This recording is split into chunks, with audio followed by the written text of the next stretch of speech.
परभणी येथील घटनेचे पडसाद संबंध महाराष्ट्रावर उमटायला पाहायला मिळत आहेत। आज लातूर जिल्ह्यामध्ये लातूर जिल्हा पूर्ण कडकडीत बंद करण्यात आलेला आहे। काल आंबेडकरी चळवळीतील विविध संघटना आणि भिक्खू महासंघाच्या वतीने काल लातूर बंद करण्याचं आवाहन केलं होतं। त्या आव्हानाला प्रतिसाद देत लातूरकरांनी उत्स्फूर्तपणे बंद केलेला आहे। आज आपण पाहतात की लातूरची मुख्य बाजारपेठ असलेली लातूरची गंजगोला ही पूर्णपणे बंद असून आंदोलनाला उत्स्फूर्त असा प्रतिसाद लातूरकरांनी दिलेला आहे।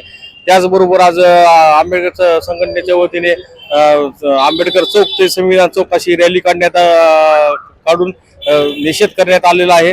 त्याचबरोबर परभणीतील घटनेनंतर काही पोलिसांनी कुंबिंग ऑपरेशन करून काही आंदोलकांना अटक करण्यात आली होती। त्यांना न्यायालयीन कोठडी दिली असताना त्या कोठडीमध्ये एकाचा मृत्यू झाला। त्याचा बी निषेध म्हणून लातूर बंद ठेवण्याचा लातूर जिल्हा बंद ठेवण्याचा आंबेडकरी चळवळीतील संघटनेने सांगण्यात आलेलं आहे।